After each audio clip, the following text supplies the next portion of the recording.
শুরুতে একটা কথা বলে নেই, তা হচ্ছে বাংলাদেশ যদি কোনো কারণে টি-20 বিশ্বকাপে পার্টিসিপেট করতে না পারে, বাংলাদেশের স্পোর্টস মিডিয়াগুলোর মধ্যে সবচাইতে বড় আর্থিক ক্ষতির সম্মুখীনটা অনফিল্ডেরই হওয়ার কথা। আপনারা মাঝে মধ্যে বিরক্ত হয়ে যান যে অনফিল্ডে আমরা এত বিজ্ঞাপন কেন দেই, প্রত্যেক দিন 4টা-5টা করে আমার কন্টেন্ট যায়, সেগুলো বিভিন্ন প্রতিষ্ঠানের ব্র্যান্ডিংয়ে যায়, আপনারা অনেক সময় বিরক্তিও প্রকাশ করেন। সো আর্থিক ক্ষতির জায়গাটা চিন্তা করলে সিঙ্গেল স্পোর্টস কন্টেন্ট ক্রিয়েশন প্ল্যাটফর্মে অনফিল্ডের মতো বিজ্ঞাপনের বাজারে এই মুহূর্তে বাংলাদেশের কারণে সেটা গ্যারান্টি দিয়েই বলছি, আপনারা সেটা দেখেন বা মাঝে মধ্যে বিরক্তিও প্রকাশ করেন। কিন্তু তাই বলে কি আমি লজিকের বাইরে কথা বলবো? মানে তাই বলে তো লজিকের বাইরে কথা বলার কোনো স্কোপের জায়গাটা নাই।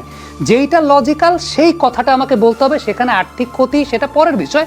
বাট লজিক্যাল গ্রাউন্ডের কথাটা হচ্ছে ইন্টারন্যাশনাল ক্রিকেট কাউন্সিল আইসিসি বাংলাদেশের সঙ্গে অবিচার করেছে, সেই ব্যাপারে আসলে কোনো সন্দেহ নাই। কারণ একটা দেশের সরকার যখন কোনো সিদ্ধান্ত নেবে নিরাপত্তার ব্যাপারে, সেটা সেই দেশের সরকার, সেই দেশের গোয়েন্দা সংস্থা, সেই দেশের হোম মিনিস্ট্রির ডিসিশনের জায়গাতে, এবং সেটাই তারা তাদের দেশের ক্রিকেট বোর্ডকে জানাবে এবং সেই অনুযায়ী পরিকল্পনাটা করবে।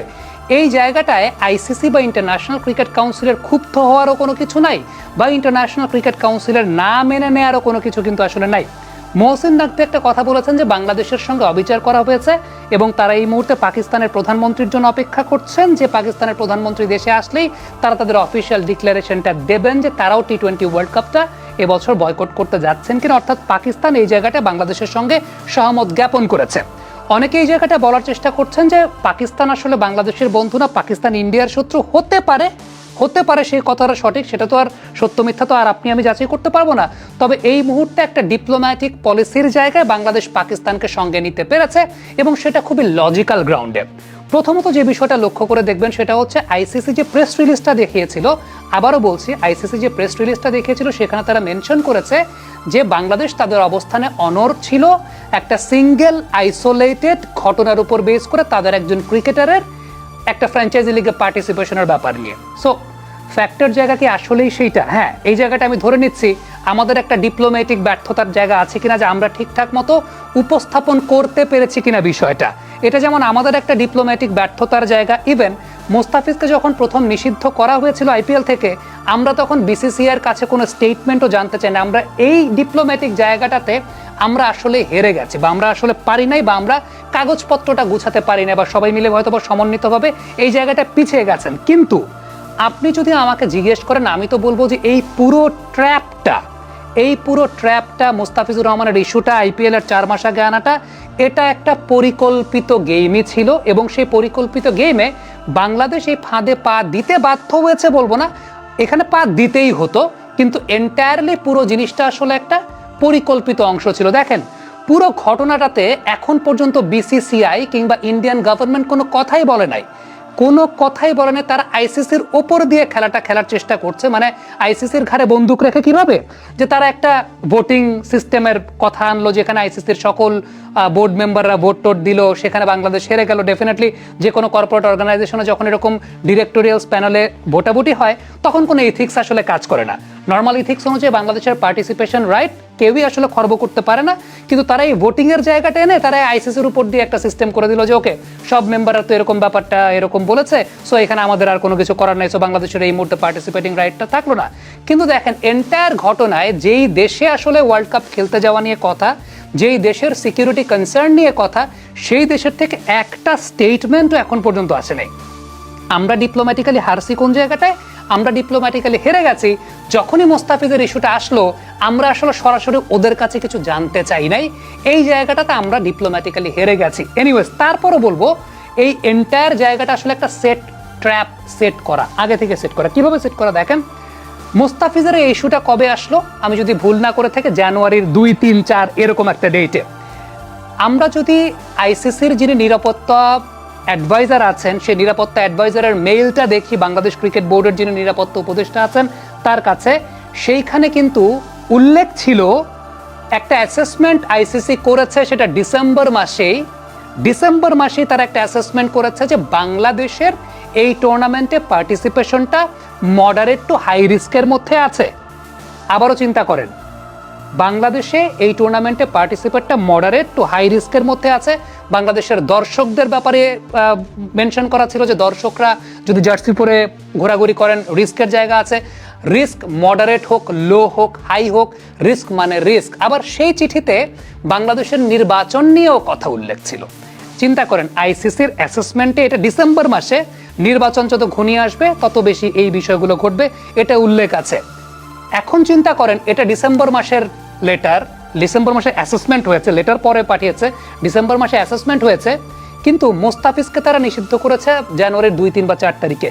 আমার কাছে মনে হয় যে এই যে তারা যে এন্টায়ারলি সিকিউরিটি দিতে পারবে না, তারা যে এন্টায়ারলি সিকিউরিটি দিতে পারবে না, এটা তাদের দোষও আমি দেই না। খেলোয়াড়দের হয়তো বা সিকিউরিটি দিতে পারবে, কিন্তু এত ভ্যাস্ট পরিসরে মাইক্রো ম্যানেজমেন্ট, দর্শকদের এই টোটাল সাংবাদিকরা যাবে, এটা তারা দিতে পারবে না। এটা বুঝেই নিজেদের এই ব্যর্থতাটাকে ঢাকার জন্য তারা ইনিশিয়ালি মোস্তাফিজের এই কার্ডটা প্লে করেছে। মোস্তাফিজের এই কার্ডটা প্লে করে বাংলাদেশকে আসলে এই জায়গাটা ড্র্যাগ ইন করছে, বাংলাদেশকে ড্র্যাগ ইন করেছে। এবং এই ঘটনা ঘটলে বাংলাদেশ আসলে এখানে পা দিতে বাধ্য, এটা দিতেই হবে, জাতিসত্তার প্রসঙ্গ। সো আপনি একটা বিষয় চিন্তা করে দেখেন, আপনি একজনকে আপনার বাসায় দাওয়াত দিবেন, দাওয়াত দেওয়ার আগে কিন্তু আপনি ফোন করে সতর্ক করতেছেন যে ভাই আমার বাসায় দাওয়াত খাইতে আসলে আমার বাসার আশেপাশে কিন্তু ধরেন একটা 2-4টা কুকুর আছে যারা মানুষের দেখলে কামড় টামড় দেয় আর কি, হ্যাঁ এটা কিন্তু মাথায় রেখে কিন্তু তারপরে কিন্তু আইসেন। এই কথাটাও আপনি আবার আমারে বলতেছেন। আবার এরপর আমি যখন চিন্তা করলাম যে ঠিক আছে, ওনার বাসার আশেপাশে যেহেতু কুকুর টুকুর আছে, সো আলটিমেটলি আমি গেলে পরে আমার রিস্ক, আমি হয়তো বা আমি আসবো না, বা আমি যদি আমাকে কি উনি বাড়তি কোনো প্রোটেকশন দিবে কিনা, যে বাড়তি কোনো মানে স্কোয়াড যারা আমাকে রক্ষা করবে সেরকমও কোনো কিছু দিবে না, সো আমি তাহলে আসবো না। আবার আপনি সেটা নিয়েও বলতেছেন যে না আসলে পরে কিন্তু আলটিমেটলি খবর আছে তোমার জন্য। তাহলে ব্যাপারটা কি এক ধরনের দ্বৈত নীতির ব্যাপারটা ঘটলো? আপনি খুব সিম্পলভাবে ব্যাপারটা চিন্তা করে দেখেন। আমি আমার বাসায় দাওয়াত দেওয়ার সময় আগে আপনারা বললাম যে ভাই আমার বাসার আশেপাশে কিন্তু কুকুর আছে, কামড় টামড় দেয়, আপনি কিন্তু বুঝে শুনে আইসেন। এরপর আপনি চিন্তা করলেন যে আসবেন না, আপনার নিরাপত্তা তো আপনিই দেখবেন। আমি আপনারা বলার পরে আপনি আপনার নিরাপত্তাটা দেখতেছেন, তাই তো ব্যাপারটা। এখন তারপরে আপনি আবার কমপ্লেন করতেছেন অন্য জায়গাতে যে আরে আমার বাসায় তো দাওয়াত খাইতে আসলো না, বা আমার বাসায় দাওয়াত খাইতে আসতেই হবে, না আসতে পারে খবর আছে। সো এন্টায়ার ব্যাপারটা হচ্ছে ওই যে ব্যাপারটা আসলে কি জানেন, আমি চিন্তা করতেছি যে মানে আমি খাবার তো রান্না করছি, লিমিটেড খাবার রান্না করছি, আপনি একজন না আসলে পরে আমার জন্য ভালো আর কি, আমি আপনারা ঠিকঠাক মতো এন্টারটেইন করতে পারবো না, যে কারণে আমি আপনার ওই কথাটা বলছি। আবার বইলা আবার মানে আমি আমার নিজের ইটা রক্ষা করার জন্য যে না ঠিক আছে আমি আমার জায়গায় ঠিক ছিলাম, আমি তখন আরেক কথা এখন বলে বেড়াচ্ছি যে আলটিমেটলি উনি আমার বাসায় খাইতে আসেন। সো এন্টায়ার ব্যাপারটা আসলে এইরকমই ঘটেছে, যেটা একদম সুস্পষ্টভাবে আসলে প্রমাণিত। কারণ এখন পর্যন্ত বিসিসিআই কিংবা ইন্ডিয়ান গভর্নমেন্ট থেকে কোনো কথাই বলা হয় নাই। বাংলাদেশ যখন নিরাপত্তার প্রসঙ্গটা তুললো, বাংলাদেশ নিরাপত্তার প্রসঙ্গটা যখন তুললো, ওই সময়টা থেকে এখন পর্যন্ত Indian government, Indian cricket board কোনো মন্তব্যই করে না। তারা পুরো বিষয়টা ঠেলে দিয়েছে আইসিসির উপরে। আইসিসি বিষয়টাকে আসলে এইভাবে একটা ভোটাভুটির জায়গা করে তারা বাকি সব বোর্ড মেম্বারদের উপরে লায়াবিলিটিটা দিয়ে দিল। এবং এই জায়গাটায় আলটিমেটলি এখন পর্যন্ত ইন্ডিয়ান গভর্নমেন্ট বা ইন্ডিয়ান ক্রিকেট বোর্ডের কাছ থেকে কোনো স্টেটমেন্টের জায়গা নেই। হ্যাঁ, আমরা মিস করে গেছি ডিপ্লোম্যাটিক্যালি, কোন জায়গাটাতে আমরা মিস করে গেছি, আমরা ইন্ডিয়ার কাছে ওই স্টেটমেন্টটা জানতে চাই নাই, ওদের মুখ দিয়ে আমরা কোনো কথাবার্তাটা বের করাইতে পারি নাই। এইটা আমাদের ডিপ্লোম্যাটিক ব্যর্থতার জায়গা, এটা আমার কাছে ব্যক্তিগতভাবে মনে হয়। এটা হচ্ছে নাম্বার 1 জায়গা। নাম্বার 2 যে প্রসঙ্গটা, সেটা হচ্ছে 2016 টি-20 ওয়ার্ল্ড কাপে, সরি আন্ডার-19 ওয়ার্ল্ড কাপে অস্ট্রেলিয়া খেলতে আসে নাই। অস্ট্রেলিয়ার সিকিউরিটি কনসার্ন ছিল, তাদের গভর্নমেন্টের সিকিউরিটি কনসার্ন। অস্ট্রেলিয়া খেলতে আসে নাই, it's completely fine, completely fair. এইখানে লাভ লসের কোনো হিসাবের জায়গা নেই। একটা দেশের আরেকটা দেশে খেলতে আসতে না চাওয়ার জন্য বা যে কোনো ডেলিগেট, ধরেন কোনো একটা ডেলিগেট যদি যায়, রাষ্ট্রীয় কোনো একটা কাজে যদি যায় বা একটা দল হিসাবে যায়, এন্টায়ার পুরো বিষয়টা সেই দেশের গোয়েন্দা সংস্থা, সে দেশের হোম মিনিস্ট্রির পারমিশন বা এই ব্যাপারগুলো থাকে, এবং এটা একটা ভ্যালিড, এটা আপনার অধিকারের জায়গা। মানে এখন আমি আবারও বলি, আপনি আমার বাসায় আসতে চাচ্ছেন না, ইটস বিকজ আমার বাসার সামনে কুকুরের উপদ্রব আছে, কুকুর কামড় দেয়। আপনি আপনার নিরাপত্তার জায়গা চিন্তা করবেন না? আপনি চিন্তা করেন আপনার 100% অধিকার আছে। হ্যাঁ, আমি কি আপনাকে এনশিওর করেছি যে ভাই আপনি আসেন, সমস্যা নাই, আমার এখানে কুকুর তো আছে, কিন্তু আমি আপনারে 2-4 জন এরকম লোক দিয়ে দিব যারা আসলে কুকুরদেরকে হ্যান্ডেল করতে পারে বা আপনাকে প্রোটেক্ট করবে। সেইটাও তো ইন্ডিয়া থেকে বলা হয় না এখন পর্যন্ত। আসিফ নজরুল সাহেব সর্বশেষ যে কথাটা বললেন যে এই যে বাড়তি প্রোটেকশনের জায়গা, বাড়তি নিরাপত্তার জায়গা, সেটাও তো বলা হয় নাই। অথচ আইসিসি তো চিঠি তো ঠিকই পাঠিয়ে দিয়ে রাখছে, যেটা আইসিসির নিরাপত্তা উপদেষ্টা, বাংলাদেশের নিরাপত্তা উপদেষ্টাকে, যে মানে ক্রিকেট বোর্ডের যে নিরাপত্তা উপদেষ্টা শামীম ফরহাদ সাহেবকে, ওইখানে তো লেখাই আছে মডারেট টু হাই রিস্কের জায়গা, আবার কোনো কোনো জায়গায় লো টু মডারেট রিস্কের জায়গা। রিস্ক মানে তো রিস্ক। এখন সেই রিস্কের প্রেক্ষিতে আলটিমেটলি কি, আবার আইসিসি যে চিঠিটা পাঠিয়েছে, মানে যে প্রেস রিলিজটা পাঠিয়েছে, সেই প্রেস রিলিজের কথা সিঙ্গেল আইসোলেটেড, যে মানে বিষয়টা এমন প্রকাশিত হচ্ছে যে মোস্তাফিজরে ন্যায় ন্যায় দেখে আমরা খেলতে যেতে চাই নাই, বিষয়টা এরকমই প্রকাশিত হয়। এখন আবারও বললাম, এই জায়গাটা বাংলাদেশের ডিপ্লোম্যাটিক ব্যর্থতাটা একদম বোঝাই যাচ্ছে। বাংলাদেশের ডিপ্লোম্যাটিক ব্যর্থতা ছিল যে আমরা কাগজপত্র বা উপস্থাপনটা ঠিক মতো করতে পারিনি, সেটা ছিল। এখন তার থেকেও বড় কারণ, এই পুরো ঘটনাটা, এই পুরো গেমটা আগে থেকেই সেট করা, এই পুরো গেমটা আগে থেকে সেট করা ছিল।